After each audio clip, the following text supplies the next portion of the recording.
Fish fry ಎಲ್ಲರೂ ಮಾಡ್ತೀರಾ ಅಂದರೆ ಕೆಲವರು ಕೇಳ್ತೀರಲ್ವಾ, ಫಿಶ್ ಫ್ರೈ ಮಾಡಬೇಕಾದ್ರೆ ನಾವು ಹಾಕೋ ಅಂಥ ಮಸಾಲೆ ಎಲ್ಲ ಎಣ್ಣೆಯಲ್ಲೇ ಉಳ್ಕೊಳ್ಳುತ್ತೆ, ಮೀನೇ ಸಪ್ರೇಟ್ ಆಗಿಬಿಡುತ್ತೆ ಅಂತ. ಸೊ ಅಂಥವ್ರಿಗೋಸ್ಕರ ಇವತ್ತು ಪರ್ಫೆಕ್ಟಾಗಿ ಫಿಶ್ ಫ್ರೈ ಯಾವ ರೀತಿ ಮಾಡೋದು ಅಂತ ತುಂಬ ಸುಲಭ ವಿಧಾನದಲ್ಲಿ ತಿಳಿಸ್ಕೊಡ್ತಾ ಇದ್ದೀನಿ. ಸೊ ವಿಡಿಯೋನ ನೀವು ಎಲ್ಲೂ ಸ್ಕಿಪ್ ಮಾಡಿದ್ರೆ ಪ್ಲೀಸ್ ಪೂರ್ತಿಯಾಗಿ ನೋಡಿ. ಹಾಯ್, ನೀವು ನೋಡ್ತಾ ಇದ್ದೀರಾ ಶಾನ್ ಕನ್ನಡ ಚಾನೆಲ್. ವಿಡಿಯೋ ಇಷ್ಟ ಆದರೆ ಪ್ಲೀಸ್ ಲೈಕ್ ಮಾಡಿ, ಹಾಗೆ ಫ್ರೆಂಡ್ಸ್ ಮತ್ತು ಫ್ಯಾಮಿಲಿಯವ್ರ ಜೊತೆಲಿ ಶೇರ್ ಮಾಡಿ.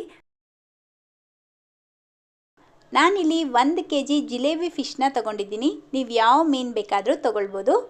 ಇದನ್ನು ಚೆನ್ನಾಗಿ ತೊಳೆದು ಸ್ವಲ್ಪನೂ ನೀರಿಲ್ಲದೆ ಇರೋ ಥರ ಡ್ರೈ ಮಾಡಿ ಇಟ್ಕೊಳ್ಳಿ.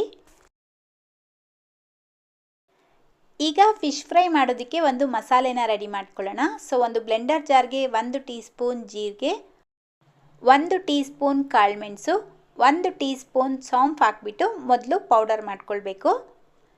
ನಾನು ತಿಳಿಸ್ಕೊಡ್ತಾ ಇರೋವಂಥ ಮಸಾಲೆ 1 kg ಮೀನು ಫ್ರೈಗೆ. ನೀವು ಇದಕ್ಕಿಂತ ಜಾಸ್ತಿ ಅಥವಾ ಕಡಿಮೆ ತಗೊಳ್ಳೋ ಹಾಗಿದ್ರೆ ಮಸಾಲೆ ಪದಾರ್ಥಗಳನ್ನ ಕಡಿಮೆ ಜಾಸ್ತಿ ಮಾಡ್ಕೊಳ್ಬೇಕು. ನೋಡಿ, ಈ ರೀತಿ ಪೌಡರ್ ಮಾಡಿಬಿಟ್ಟು ಇದಕ್ಕೇನೆ ಈಗ 2 teaspoon red chilli powder,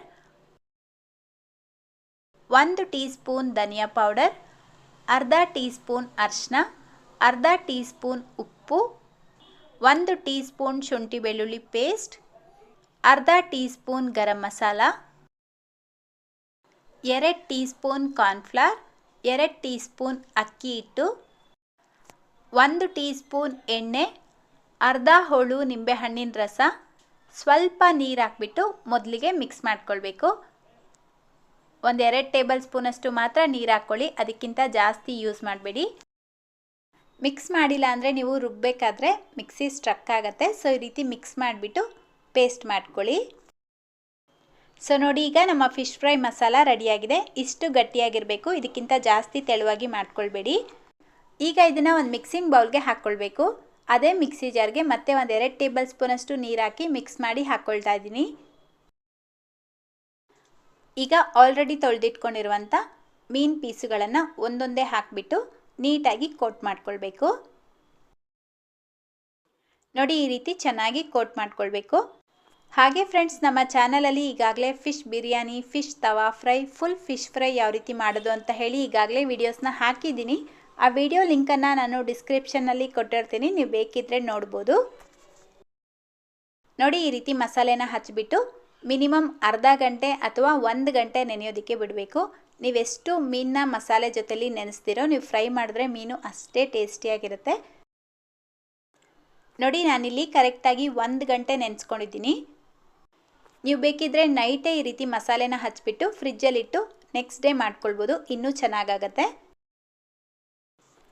ಮೊದಲಿಗೆ ಮೀನು ಫ್ರೈ ಮಾಡೋದಕ್ಕೆ ಎಣ್ಣೆ ಬಿಸಿಗೆ ಇಟ್ಕೊಂಡಿದ್ದೀನಿ. ನಾನಿಲ್ಲಿ 1 ಕಪ್ಪಷ್ಟು ಎಣ್ಣೆನ ಐ ಫ್ಲೇಮಲ್ಲೇ ಬಿಸಿ ಮಾಡ್ಕೊಂಡಿದ್ದೀನಿ. ಮೀನು ಫ್ರೈ ಮಾಡಬೇಕಾದ್ರೆ ಒಂದು ನೆನಪಲ್ಲಿ ಇಟ್ಕೊಳ್ಳಿ, ಎಣ್ಣೆ ಚೆನ್ನಾಗಿ ಬಿಸಿ ಆದಮೇಲೆ ಮೀನು ಪೀಸಸ್ನ ಹಾಕ್ಕೊಳ್ಬೇಕು. ಎಣ್ಣೆ ಬಿಸಿ ಆಗೋದಕ್ಕೆ ಮುಂಚೆ ನೀವು ಮೀನು ಪೀಸಸ್ನ ಹಾಕಿದ್ರೆ ಆ ಮೀನಲ್ಲಿರೋ ಅಂಥ ಮಸಾಲೆ ಎಲ್ಲ ಎಣ್ಣೆಯಲ್ಲೇ ಬಿಟ್ಕೊಳ್ಳುತ್ತೆ. ಆವಾಗ ಮೀನು ಒಂದು ಕಡೆ, ಮಸಾಲೆ ಒಂದು ಕಡೆ ಆಗಿಬಿಡುತ್ತೆ. ಸೊ ಎಣ್ಣೆ ಚೆನ್ನಾಗಿ ಬಿಸಿ ಆದಮೇಲೆ ಮೀನು ಪೀಸಸ್ ಹಾಕಬೇಕಾದ್ರೆ ಗ್ಯಾಸ್ ಫ್ಲೇಮ್ನ ಕಡಿಮೆ ಮಾಡಿಬಿಟ್ಟು ಹಾಕ್ಕೊಳ್ಳಿ. ನೋಡಿ, ಲೋ ಫ್ಲೇಮ್ನಲ್ಲೇ ಎಲ್ಲ ಮೀನು ಪೀಸ್ಗಳನ್ನು ಹಾಕಿಬಿಟ್ಟು ಈಗ ಒಂದು ಲಿಡ್ನ ಕವರ್ ಮಾಡಿ ಮೀಡಿಯಮ್ ಫ್ಲೇಮಲ್ಲೇ ಫ್ರೈ ಮಾಡ್ಕೊಳ್ಬೇಕು.